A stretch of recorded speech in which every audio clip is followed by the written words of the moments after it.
Makasih. Saya izin ke bawah, Bu. Pak. Selamat pagi, Bapak dan Ibu. Assalamualaikum warahmatullahi wabarakatuh. Ya. Perkenalkan, nama saya Fida. Saya pengajar di Departemen Komunikasi di Fakultas Ilmu Sosial Politik juga sama, tapi universitasnya beda dari UI. Tapi saya tinggalnya di Kabupaten Bogor. Jadi jauh-jauh ke sini, tapi sebenarnya masih warga Jabar juga ya. Dari sini ada yang dari Kabupaten Bogor, Ibu dan Bapak? Ada, oh iya Pak, saya salah satu warga Bapak. Baru pindah sebenarnya Pak pas pandemi, sebelumnya di warga DKI Jakarta.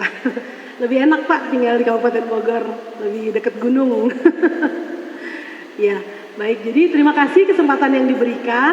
Saya ingin berbagi mengenai strategi komunikasi yang sudah saya dan tim susun. Itu kami melakukannya tahun 2021. Tapi sebelum saya cerita, boleh ya saya minta tolong dari Bapak dan Ibu untuk berbagi. Saya sendiri sebagai warga Jabar yang terhitung baru ya, saya baru tahu nih ada Sapa Warga. Ibu, terima kasih, nanti coba saya lihat. Tapi di sini Bapak dan Ibu ada yang sudah pernah menggunakan SPN Lapor? Ibu sudah ya? Sudah pernah ya Bu ya? Boleh berbagi Bu pengalamannya. Dari mana Bu namanya? Dan saya Dea dari instansi Dinas Komunikasi dan Informatika Kota Cirebon. Kebetulan saya juga admin dan sebelumnya saya juga pernah menggunakan aplikasi Span Lapor. Itu kalau untuk saya sebagai masyarakat ya, untuk nyoba laporan di Span Lapor itu rada ribet menurut saya pada saat itu, karena saya belum tahu pemahamannya secara itu, cuma pernah dengar aja dulu. Udah gitu sinyalnya juga mungkin nggak tahu kuota atau gimana ya waktu itu, jadi udah masuk ngisi data formnya, terus tiba-tiba restart gitu, masuk harus ngisi formulir lagi gitu. Mungkin itu yang bikin masyarakat rada males ya gitu. Kebetulan juga kalau misalkan sedikit sharing Bapak Ibu, untuk di Kota Cirebon sendiri sebenarnya aduan Span Lapor itu trennya dari tahun kemarin sampai sekarang lumayan naik. Cuma untuk secara keseluruhan, karena kita ada dua, ada laporan Span Lapor itu termasuknya kayak layanan laporannya tuh kayak ke tidak kegawat daruratan, tapi kalau misalkan layanan kegawat daruratan, masyarakat itu banyak aduannya tuh di 112 hotline-nya. Kayak misalkan tiang rubuh, traffic light, itu kan biasanya mungkin di daerah-daerah lain masuknya ke Span Lapor ya. Tapi kalau untuk di Kota Cirebon itu sudah masuknya dan ditanganinya di laporan 112, di layanan kegawat daruratan 112 gitu. Mungkin itu karena dibandingin dengan layanan kegawat daruratan dan Span Lapor itu mungkin mudahnya di situ kali ya, karena kalau misalkan kegawat daruratan cuma cukup nelpon 112, berapa menit kemudian sudah tim pun, teman-teman yang bersangkutan dengan aduan itu langsung turun dan langsung ditangani. Kalau misalkan dilaporkan mungkin ada beberapa proses, harus buka websitenya dulu, harus ada jaringannya dulu, internetnya dulu, dan lain-lainnya. Mungkin itu kali ya Bapak Ibu pengalaman saya di menjadi admin dan juga masyarakat yang pernah menggunakan lapor. Terima kasih. Ibu Dea, dari sini saya mau minta tolong lagi Bapak Ibu berbagi. Bagaimana tadi kan kita mendengar bahwa SP4TN Lapor ini masih ada warga yang belum tahu ya mengenai keberadaan dari kanal pengaduan yang sebenarnya harapannya menjadi satu-satunya gitu di Indonesia. Mungkin ada Bapak Ibu yang bisa berbagi kegiatan apa yang sudah dilakukan di Jawa Barat ini untuk meningkatkan pemahaman atau tadi Bu Dea bilang meningkat nih di Kota Cirebon penggunanya. Nah, saya melihat dari aspek komunikasi bisa jadi itu karena ada kegiatan yang dilakukan supaya warga itu jadi lebih tahu dan mau pakai gitu ya. Ada yang mungkin mau berbagi, Ibu dan Bapak, apa yang dilakukan sehingga SP4TN Lapor atau Sapa Warga juga boleh gitu berbagi sehingga memotivasi warga gitu untuk pakai kanal seperti ini. Ada yang mau berbagi cerita? Kalau SP4TN Lapor pernah ada program Ghost to Campus gitu ya, misalnya Atau mungkin ada yang menggunakan media massa untuk menyebar luaskan informasi soal kanal ini? Ada Ibu dan Bapak yang mau berbagi cerita sedikit? Upayanya apa? Atau mungkin karena di sini pengelola ya? Jadi pengelola itu nggak termasuk mempromosikan? Oh Bapak, ya. Yang di depan aja nih kayaknya yang bersemangat ya. Silakan Pak. Duduk berdiri. Izin, saya Ramdan dari Diskominfo Santi Kabupaten Bekasi.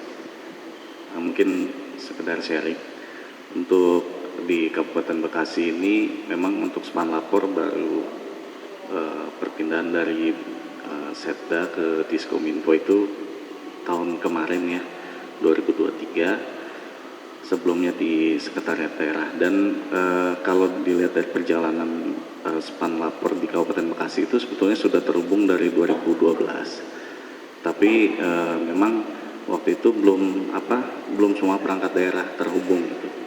Jadi di Setda akhirnya kemudian dilakukan terhubungan untuk intinya sampai semua perangkat daerah itu sudah terhubung gitu, karena kan yang terpenting ini si perangkat daerah yang menyelesaikan laporan dan pengaduan gitu. Alhamdulillah 2019 sudah terhubung semua, namun banyak laporan-laporan yang masih tertunggak gitu, yang memang belum ditindaklanjuti, karena itu kan percuma, artinya mengurangkan trust masyarakat ya ketika laporan itu dibuat tapi tidak ditindaklanjuti.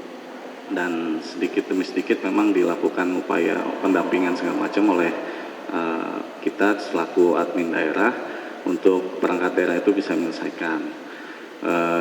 Termasuk juga kalau tadi izin mungkin Bu Kadis menyampaikan tahun ini akan ada rencana awarding untuk pengelolaan span lapor di Provinsi Jawa Barat. Untuk di Kabupaten Bekasi ini sudah 2 tahun Bu sudah melaksanakan penganugerahannya untuk span lapor di Kabupaten Bekasi. Dan tahun ini pun span lapor ini jadi masuk kalau di Rapim itu masuk instruksi khusus pimpinan, yang setiap pembahasan Rapim itu pasti akan dibahas perangkat daerah mana yang belum menyelesaikan pengaduan dan sebagainya. Artinya di absen satu-satu oleh Pak PJ Bupati, sehingga kepala dinasnya langsung memfollow up lah gitu. Nah, kalau tadi mungkin upayanya itu salah satu ya, beberapa upaya yang dilakukan supaya penyelesaian aduan lapor ini bisa segera ditangani gitu. Mungkin tadi kalau dilihat data dari Menpan, Kabupaten Bekasi sudah 100%, tapi RTL-nya masih 27%. Saya kira memang itu dari laporan-laporan yang tertunggak yang baru-baru diselesaikan gitu. Tapi kembali lagi ke pertanyaan tadi dari Ibu, mungkin upaya-upayanya selain tadi meningkatkan dan mempercepat proses tindak lanjut supaya masyarakat juga bisa segera katakanlah mendapatkan apa yang diinginkan, apa mungkin yang ditanyakan atau yang diadukan, juga ya kita sosialisasi baik melalui media sosial, videotron yang ada di kita, spanduk, banner ya semuanya media ruang, termasuk juga di media massa juga dilakukan untuk supaya masyarakat di Kabupaten Bekasi khususnya bisa aware dan bisa tahu tentang span lapor, sehingga ya mungkin impact-nya akan banyak laporan, tapi ya tadi dengan koordinasi yang baik di perangkat daerah bisa segera dilakukan tindak lanjut, sehingga masyarakat juga katakanlah tidak ada sampai ada hashtag percuma lapor lah gitu ya, kurang lebih seperti itu. Terima kasih. Pak Ramdan, terima kasih Pak Ramdan dari Kabupaten Bekasi ya Pak. Iya, tadi Pak Ramdan sempat bilang bahwa ternyata PR-nya gitu ya bagi pengelola itu nggak cuma mengajak warga untuk menggunakan si kanal ini, tapi juga kemudian bagaimana accountabilitasnya gitu ya, akuntabilitas kepada warga untuk bilang bahwa laporan Anda sudah ditindaklanjuti dan diupayakan agar bisa selesai gitu ya, sehingga warga itu merasa termotivasi lagi untuk menyampaikan aduan di masa berikutnya gitu ya. Sementara kalau misalnya dia mengadu tapi ternyata tidak mendapatkan solusi dari aduannya, maka itu menjadi salah satu alasan dia untuk tidak lagi menggunakan, karena bagaimanapun juga kita itu sangat mengandalkan experience ya, jadi pengalaman dari pengguna. Seperti juga Ibu dan Bapak sudah lebih familiar gitu ya dengan penggunaan e-commerce gitu atau marketplace, maka kalau kita tidak puas, kita nggak akan melakukan lagi gitu ya tindakan itu atau beli dari tempat yang sama. Jadi sama saja sebenarnya. Jadi di sini artinya kita perlu memperhatikan, ini saran saya nanti untuk rencana aksinya, semoga juga ada juga upaya-upaya yang berkaitan dengan komunikasi dalam arti luas gitu ya. Jadi tidak hanya mengajak warga menggunakan, tapi bagaimana kemudian kita pengelolanya melaporkan kembali kepada warga bahwa ini aduan yang mereka terima itu sebenarnya sudah menjadi satu kanal gitu yang menunjukkan kinerja atau peningkatan kualitas layanan publik gitu, karena itulah tujuannya sebenarnya. Jadi nah ini SPA 4 Lapor ini memang dirancang menjadi jadi mandatnya seperti ini gitu ya, menjadi saluran penanganan pengaduan yang terpercaya. Tadi Pak Ramdan sempat menyebut ada masalah trust gitu ya. Nah itu di sini sebenarnya justru positioningnya gitu, kalau bahasa komunikasinya itu positioningnya SP4N Lapor ini memang untuk menjadi yang terpercaya gitu. Jadi lumayan ini ya mandatnya lumayan nih terpercaya dan kemudian nomor 1 di Indonesia gitu untuk pelayanan isu-isu pelayanan publik. Jadi maksud kami mandat yang diberikan sebenarnya luar biasa besar gitu. Kemudian tadi senang sekali mendengar bahwa pimpinan di pusat dan di daerah itu sudah mengupayakan agar aduan-aduan ini menjadi awal dari adanya transformasi gitu ya untuk pelayanan publik ataupun kebijakan publik. Nah, perubahan yang ingin dicapai, ini saya bicaranya soal strategi komunikasi gitu ya. Jadi ini adalah upaya-upaya yang bisa dilakukan dari sisi komunikasi. Jadi inginnya memang ada peningkatan jumlah pengguna dan jumlah laporan yang masuk. Kalau yang kami dengar dari paparan tim dari Kemenpan RB, itu sekarang masih di bawah dari harapan gitu. Jumlah bahkan target laporan yang masuk dan penggunanya itu masih di bawah target untuk tahun 2024. Jadi memang komunikasi bisa membantu di situ untuk mempromosikan kanal ini. Tapi kemudian juga ada hal lanjutannya gitu ya, bahwa ternyata setelah laporan masuk itu juga harapannya laporan itu bisa meningkat persentase tindak lanjutnya. Kalau pengalaman saya dan tim pada saat kami menyusun strategi komunikasi, kami juga mencoba menggunakan SP4N Lapor. Waktu itu tahun 2021, terus kami coba lagi tahun berikutnya gitu, sudah kelihatan ada perubahan dalam hal user interface-nya gitu ya. Jadi sudah lebih mudah digunakan daripada tahun 2021. Kemudian memang butuh waktu karena harus memasukkan data-datanya gitu ya. Nah, tapi kemudian dari laporan yang kami uji cobakan simulasi gitu ya, ternyata memang tindak lanjutnya itu tidak sesuai, jumlah harinya itu lebih panjang daripada yang diharapkan gitu. Kemudian tindak lanjut yang atau solusi yang diberikan itu kebetulan pada saat itu pelaporannya soal biasa ya standar jalan rusak gitu. Nah itu laporannya feedback yang kami dapatkan itu sifatnya normatif gitu ya. Jadi sebagai warga memang kami juga merasakan, oh begini rasanya ternyata kalau menggunakan lapor, tapi belum memuaskan lah gitu feedbacknya. Tapi namanya kita berproses, hal-hal seperti ini wajar dan justru harusnya memicu kita untuk lebih baik gitu ya. Nah senang sekali sebenarnya setiap saya ikut di acara Kemenpan itu saya mendengar bahwa daerah itu sebenarnya sudah memiliki ya berbagai saluran dan ternyata warga semangat sekali gitu menggunakan saluran itu. Jadi di sini sebenarnya dari sisi komunikasi yang tadi ada 8 area perubahan. Nah kalau dari komunikasi sebenarnya kami berharap adanya perubahan perilaku gitu ya, perilaku warga sehingga mereka mau menggunakan. Kemudian juga harapannya kalau mereka sebagai pengguna itu puas, maka mereka bisa menyebarluaskan review baik gitu ya mengenai SPM4TN lapor. Yang diupayakan apa, memang kita akan terus-menerus perlu mengumpulkan bukti, jadi data-data tadi yang disampaikan, jadi dinas mana yang menjadi top 10 keluhan gitu misalnya, kemudian atau jenis laporan apa yang masuk, itu memang sangat baik untuk bagian dari kita melihat area-area perbaikan gitu ya, area mana saja yang perlu kita tingkatkan sehingga bisa kita lihat. Kalau saya lihat tadi tahun 2021 ketika saya memulai mengenal lebih dalam soal SPM4TN lapor, kalau tidak salah nih datanya justru yang masuk itu banyak kan soal BPJS Kesehatan. BPJS Kesehatan, kemudian soal bansos gitu. Dari situ kami dari sisi komunikasi melihatnya, oh ternyata warga ini memang melapor itu karena hal-hal yang sangat dekat ya dengan keseharian mereka gitu. Dengan individu gitu ya, jadi kesehatan mereka ketika mereka di saat mereka sakit dan sangat butuh BPJS Kesehatan ternyata ada masalah gitu ya. Kemudian kalau bansos ya itu udah menyangkut sandang pangan papan gitu ya, jadi memang itu sangat dibutuhkan oleh warga. Nah harapannya data-data yang tadi disampaikan atau dikumpulkan melalui SPM4TN lapor itu harapannya justru bisa menjadi basis untuk bikin pedoman atau juknis gitu ya.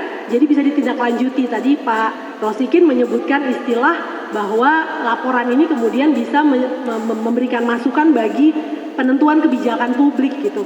Jadi saya sebenarnya ikut senang gitu bahwa saya bisa terlibat, berkontribusi walaupun dari sisi komunikasi saja gitu ya. Tapi harapannya karena ini satu cita-cita atau satu tujuan yang sangat, sebagai warga ini kami sangat menghargai gitu bahwa pemerintah tuh menyediakan istilahnya mata dan telinga gitu ya di luar sana untuk mendengarkan warga gitu. Jadi secara sebagai gesture gitu ya, sebagai saluran, ini tuh saluran yang dijualnya sebenarnya gampang gitu karena kita justru membuka diri bagi warga untuk mendengarkan masukan dari warga. Tapi ya itu tadi PR-nya di balik layarnya itu ceritanya harus banyak sekali pihak yang terlibat dan itu memang tidak mudah.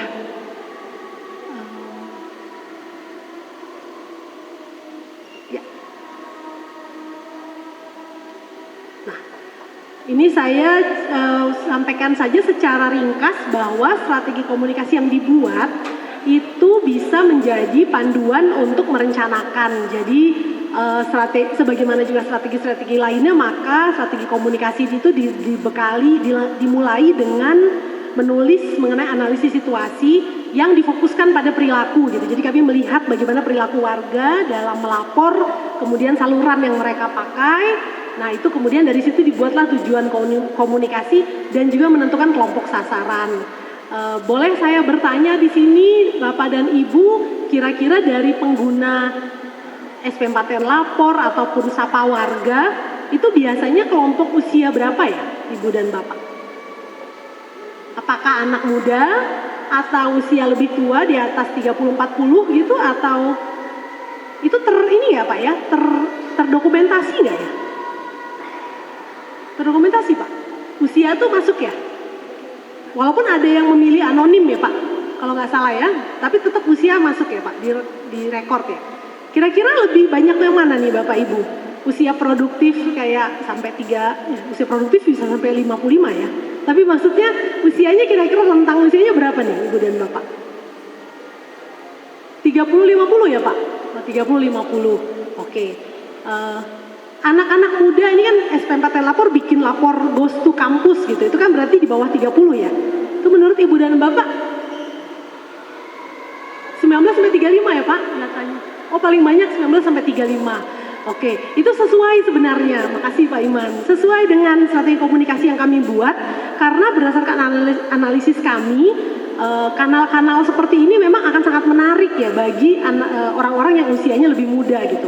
Satu, karena memang orang muda itu biasanya punya antusiasme yang lebih gitu ya untuk perubahan gitu. Kemudian yang kedua, mereka ini generasi yang kalau banyak studi menunjukkan generasi yang sebenarnya menyimpan kekecewaan terhadap generasi sebelumnya gitu, yang mereka itu kayaknya sekarang kok diwariskan polusi yang udah jadi mereka dapat yang nggak enaknya gitu ya, dari sisi lingkungan hidup gitu. Kemudian dari banyak kita juga negara kita juga mengalami reformasi gitu ya, jadi ada perubahan-perubahan yang anak-anak muda ini biasanya lebih antusias gitu untuk terlibat dalam perubahan. Kemudian mereka sangat terbiasa ya memberikan review, memberikan komen gitu. Jadi ada satu kebiasaan yang memang sudah melekat dengan si anak-anak muda ini. Jadi memiliki kanal seperti ini memang sangat relevan gitu ya buat anak muda. Kemudian jadi di strategi komunikasi kami juga menyarankan agar anak-anak muda inilah yang diutamakan gitu ya untuk diajak bersama-sama menuju ke perubahan melalui penggunaan kanal. Tapi di satu sisi kemudian mereka juga darahnya masih sangat darahnya cepat naik gitu ya. Kalau misalnya ternyata laporan yang mereka berikan itu ternyata kok nggak mendapatkan jawaban gitu ya, nggak direspon gitu. Jadi kami juga mengusulkan adanya yang kami sebut sebagai intervensi strategis. Jadi strategi komunikasi ini bisa sekali digunakan untuk menjadi pedoman bagaimana melaksanakan teknik-teknik komunikasi gitu ya, agar tujuan kita tadi dua ya, meningkatkan jumlah ya laporan dan pelapor, yang kedua meningkatkan persentase penyelesaian. Jadi strategi komunikasi ini tidak hanya menyasar kepada pengguna tapi juga kepada pengelola sebenarnya. Jadi ada pembagian peran di situ dan kebutuhan sumber daya. Sumber daya di sini artinya peran-peran atau fungsi-fungsi yang dibutuhkan untuk bisa menjalankan atau implementasikan strategi komunikasi ini. Dan strategi ini juga mencakup pertanggungjawaban bagaimana kita kemudian melakukan pengukuran, pemantauan, indikator capaian ditentukan sehingga bisa diukur gitu. Jadi kita bisa melihat upaya komunikasi yang dilakukan itu apakah membawa hasil seperti yang kita inginkan. Strategi ini juga berisi referensi. Jadi strategi ini ada 2 dokumen sebenarnya, satu dokumen strateginya, satu lagi dokumen yang disebut Juknis gitu ya. Di Juknis ini lebih rinci penjelasannya dan di situ ada bisa dibilang bahasa awamnya tips praktis gitu ya, tips praktis bagaimana melakukan kegiatan yang bisa membuat SP4N Lapor ini dikenal masyarakat, dikenal dengan reputasi yang baik, dan kemudian sehingga masyarakat mau menggunakan gitu. Dan harapannya mereka puas gitu ya. Jadi ada tips untuk melakukan media engagement atau membangun hubungan dengan media, karena teman-teman media ini mau nggak mau memang kita butuhkan ya untuk menjangkau ke warga, ke masyarakat, dan kemudian juga ada tips untuk memilih mitra dan influencer. Kita nggak bisa hindari memang influencer ini punya peran juga untuk terutama ke kalangan muda gitu ya, sehingga di situ ada semacam tips untuk memilih siapa yang sebaiknya menjadi mitra. Lalu juga karena waktu mandatnya ada bagaimana mengatur penggunaan logo, branding, jadi itu juga dimasukkan, dan pemanfaatan media sosial. Tadi sempat ada pancingan dari Mas Erwin soal kenapa sih warga itu suka pakai media sosial gitu ya. Satu, memang itu mudah. Jadi memang dari sisi perilaku manusia itu nggak akan mau melakukan kalau itu susah gitu. Jadi itu sudah kodratnya manusia gitu ya. Jadi memang mereka memilih sesuatu yang mudah. Jadi satu, itu mudah. Yang kedua, itu membuat mereka bisa meminta akuntabilitas dari pemerintah gitu. Jadi dengan mereka mengadu di ruang publik, di satu sisi ada warga yang sangat mempertimbangkan data pribadi. Jadi mereka nggak mau tuh ngadu di tempat publik. Bahkan kalau mengadu pakai SP4N Lapor juga mereka untuk beberapa alasan gitu memilih untuk anonim gitu ya. Tapi kalau di media sosial kan kita singkirkan dulu akun-akun yang tidak jelas gitu ya. Tapi kalau misalnya dia akun dari seseorang yang jelas namanya, ada orangnya siapa di situ kita bisa lihat gitu ya. Maka keinginan dia untuk muncul di publik itu sebenarnya justru ingin meminta akuntabilitas gitu dari pengelola layanan publik gitu. Jadi dia merasa kalau dia lewat lapor itu kayak di belakang layar gitu ya, nggak kelihatan gitu. Ini nanti yang saya menuju ke misalnya gitu KAI gitu ya, ini nanti KAI baca apa enggak sih saya nggak tahu, tapi kalau saya mention di media sosial gitu maka dipastikan adminnya segera real time gitu langsung melihat. Nah itu yang diharapkan oleh warga, jadi kecepatan itu udah menjadi satu hal yang memang kita nggak bisa hindari ya, itu udah jadi tuntutan gitu dari warga. Jadi ada tuntutan juga untuk kanal-kanal pengaduan ini juga mempertimbangkan kecepatan gitu. Nah jadi itu sih yang menjadi alasan rasanya ya Mas Erwin kenapa orang-orang itu suka gitu mengadu di ruang publik, dan kemudian itu memungkinkan mereka mendapatkan dukungan. Nah walaupun juga berpotensi mendapatkan cercaan gitu ya, jadi bikin gaduh gitu di media sosial bisa saja gitu, tapi justru mereka mengeluarkan aduan di tempat publik itu justru ingin mendapatkan, ada keinginan biasanya untuk mendapatkan dukungan dari teman-temannya gitu. Jadi paling tidak mereka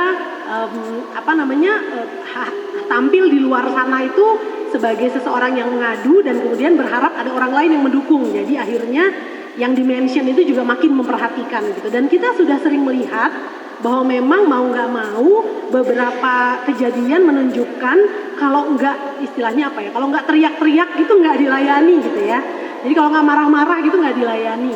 Jadi itu yang membuat warga jadinya merasa bahwa media sosial aja deh biar mudah, tapi juga cepet langsung menuju ke, makanya tadi saya sempet agak prihatin gitu ya mendengar bahwa warga sampai mention kepala daerah gitu misalnya, itu tadi karena bisa jadi mereka memang sudah merasa jalannya buntu gitu, atau itu tadi sekedar memang ini mudah gitu. Jadi ini pasti yang baca langsung orang yang dimention gitu ya.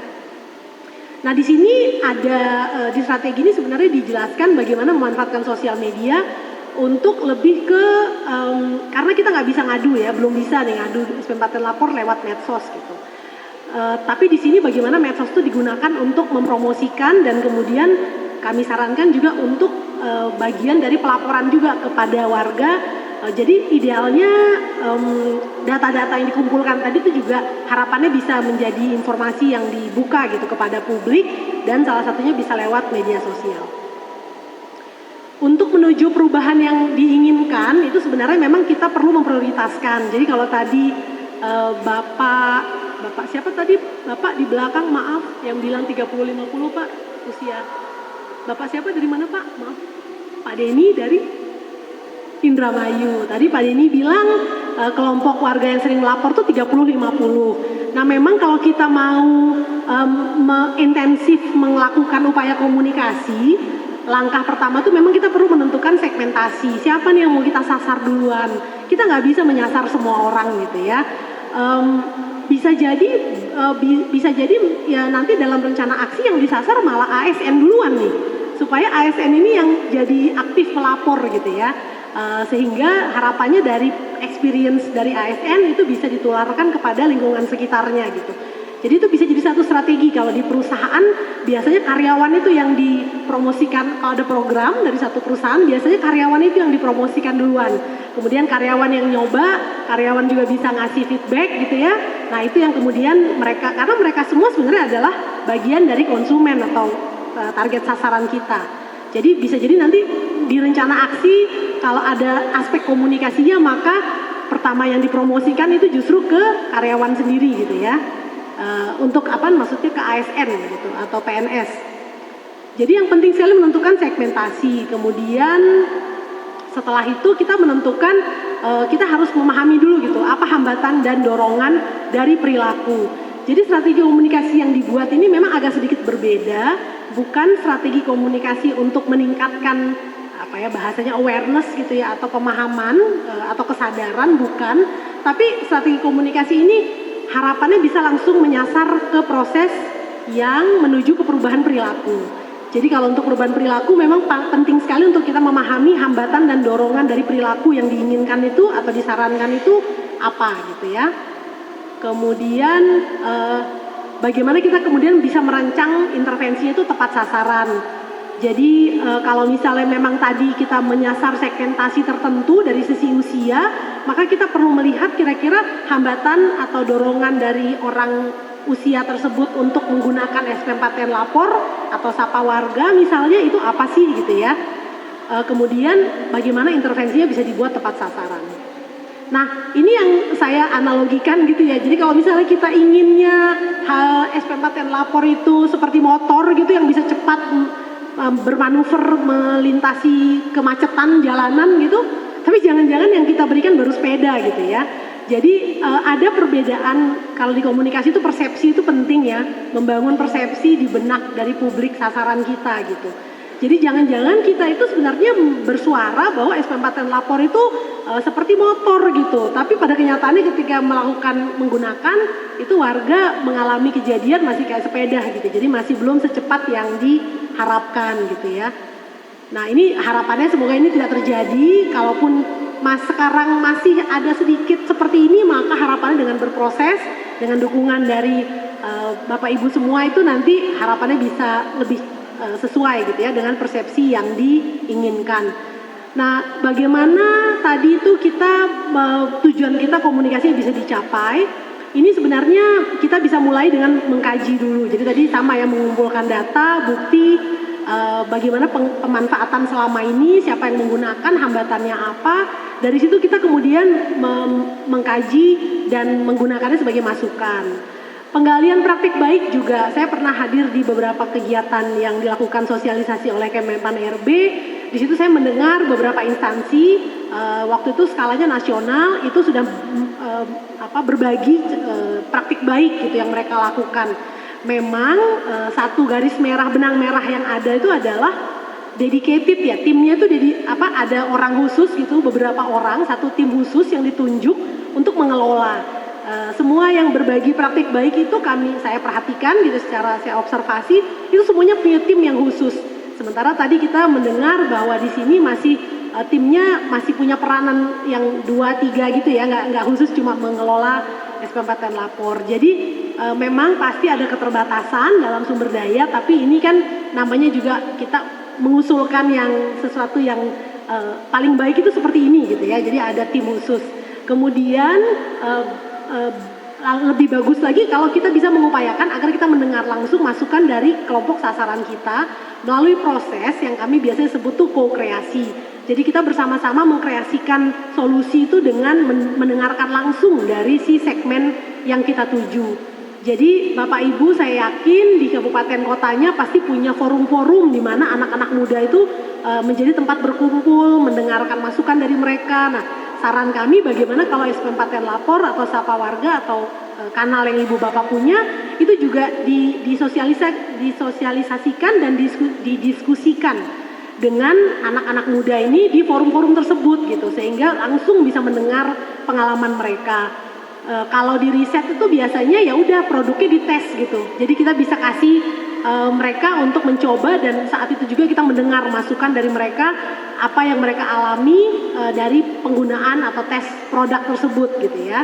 Itu yang disebut dengan co-kreasi. Jadi solusinya tidak kita pikirkan sendiri, tapi benar-benar meminta masukan dari target sasaran kita. Kemudian kita bisa melakukan validasi, verifikasi kepada pengelola untuk kemudian dari solusi yang ditawarkan oleh si target kita itu sebenarnya seberapa banyak sih yang bisa kita wujudkan gitu ya.